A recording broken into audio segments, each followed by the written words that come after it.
There's another court case ongoing at the moment that's being called the Next Citizens United. It's an attempt to get even more money in our political system.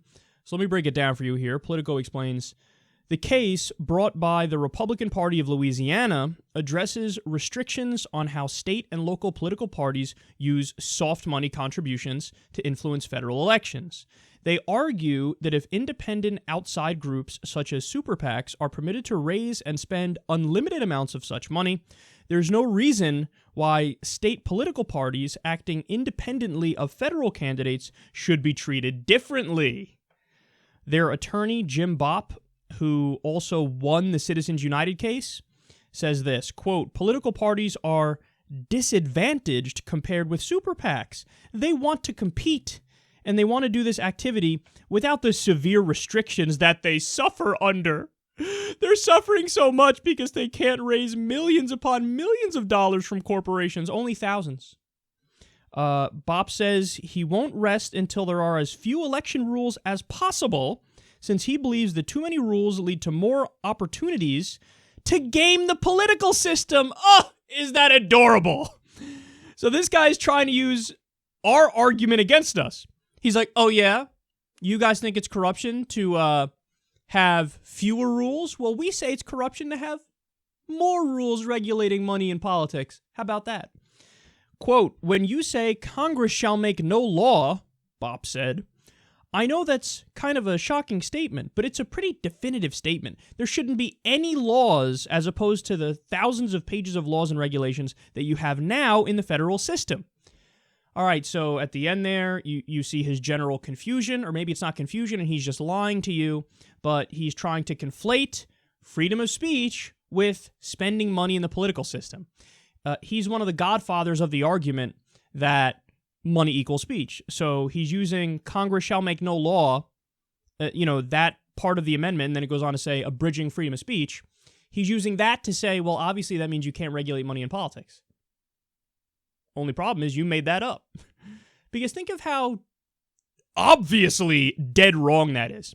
If money equals speech, well then you can pay for anything and then say, I get to wash my hands of it. I did nothing wrong because money just equals speech.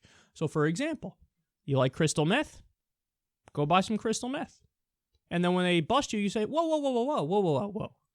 See, you guys say I'm buying the crystal meth to smoke it, and that's illegal. I say me spending money on this crystal meth is just me expressing my free speech about how I love crystal meth. It's no different from standing on the corner and saying, I like crystal meth. Is that illegal? It's not illegal.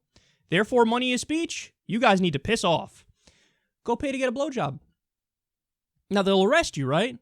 But if we use their argument, well, then they can't arrest us. You got to be consistent on this. Oh, money equals speech, so I'm not actually paying to physically get blown. What do you mean? I'm just paying to express my adoration. This is speech. I'm expressing how much I love getting blown. There's nothing wrong with this. Let's take it a step further. Go pay to have a hit done on somebody. Go pay for somebody to murder somebody else. And then when they catch you, what do you say? Whoa, you guys are crazy. See, you're trying to link me to a crime here, but you're the ones who said money equals free speech. So this is just me saying, hey, maybe murder's not such a bad thing sometimes. It's just me expressing my speech. There's nothing illegal about that. So according to the rules that you idiots set up, all these things have to be legal. But no, they try to have their cake and eat it too. They try to carve out exemptions and say, in this area, money equals speech, but in that area, no, of course it doesn't equal speech. So how convenient. It only equals speech when it comes to bribing politicians and setting up a corrupt system where the politicians are owned by the corporations and the billionaires so they can do their bidding as they snub their constituents. It is such a ridiculous argument that you wonder why it wasn't laughed out of court. And by the way, they mention in this article in Politico that the first time this lawyer Bopp, this unscrupulous asshole Bopp, made the argument in the first court he did, the judge did laugh him out of court. He literally laughed when the guy argued that money equals speech.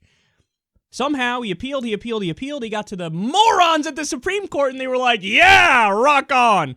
The people in the Supreme Court were so stupid. They said, not only is it not corruption, money in politics isn't even the appearance of corruption. By what stretch of the imagination? You'd have to be fucking dumb to believe that, or blind. I mean, that's so far from true that it really is laughable. So the arguments that they make are beyond ridiculous, but you need to understand the context here. So there's multiple ways that you can spend money in the political system. One way is to give money to different campaigns, specific campaigns. Another way is to give money to the political parties. Another way is to give money to individual candidates. Another way is to give money to super PACs. Now, the way it works right now, there were caps and limits on the spending in all these different areas for a very long time. Over time, many of the caps got either lifted, they were raised, or they were totally eliminated. In some areas now, there are no caps. And the classic example is super PACs. Now, super PACs are technically an outside spending group. So that means, there is no connection to the campaign or to the individual candidate. But so therefore they can spend as much money as they want because there is no corruption or appearance of corruption because it is an outside group. So it's like if I were to set up a group that spends in order to try to get Bernie Sanders elected. They go, well, since you have no coordination with Bernie Sanders or his campaign, well, then you can spend as much money as you want because that equals free speech. Now, that's obviously preposterous because in the real world, yes, there would be a connection if I started a super PAC in order to try to raise money for Bernie Sanders. Now, that's a bad example because Bernie Sanders is principled and he doesn't have a super PAC. But Jeb Bush, he went all around the country raising money for his super PAC and was able to skirt the election law because he said, I didn't announce yet. So he would go around heavily implying, I am really considering running for president. And you should give money to these people here, and it would be his super PAC. Since he didn't technically announced that he's running yet, there you go. They get to raise as much money for the super PAC as they want. Hillary Clinton and her super PAC coordinate all the time. They have the correct the record trolls who were paid by the campaign to go out there and respond to arguments against Hillary Clinton online. So, of course, there's coordination between them. So they were just wrong in coming to that conclusion that super PACs should be able to spend as much as they want.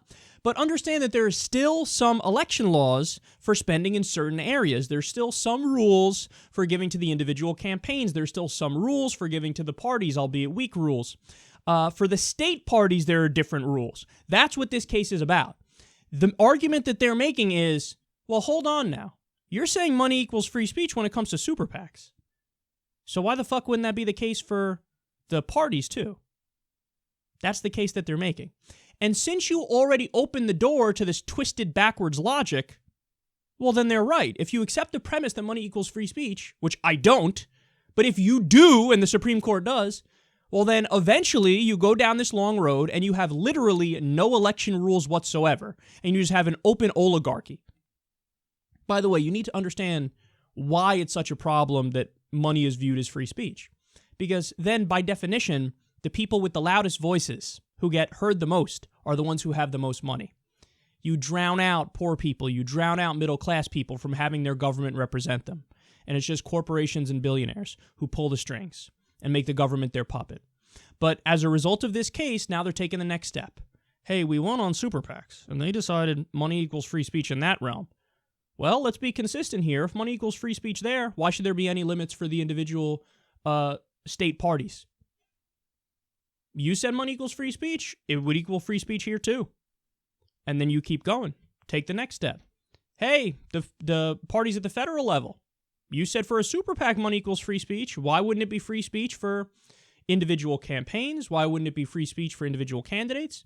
Why wouldn't it be free speech for the parties? You said money equals free speech, so this is where we go. The logical conclusion of all these different cases, Citizens United, McCutcheon, Buckley versus Vallejo, going back in the day, the logical conclusion of all this is zero election laws in open oligarchy. So the decision was wrong to begin with. Now, a literal, plain-face interpretation of the Constitution is, of course, speech is speech. Money is not speech, that's made up. So we're actually technically already right. Liberals and progressives who say you should be able to regulate money in politics, we're right. But since the Supreme Court has already ruled wrongly on this, they either need to overturn their own decisions, which is unlikely to happen because right now it's a conservative court and you need it to flip liberal and then hear more cases and then eventually overturn it. But there's another way to change it. And that way to change it is to get a constitutional amendment that makes it crystal clear, where we say, no, money does not equal speech, and we are mandating clean elections by law. Clean elections means you have a system set up where there's public financing of elections, so you have competing philosophies and competing policy positions as opposed to candidates competing simply for their rival donors. Hey, whose donors are going to win this time? I raised the most money from my donors. I had more ads out there. I got elected. Now I'm going to represent my donors. That's the grotesque system we have right now, and it's time to change it. The way to do that is through Wolf Pack to get an amendment.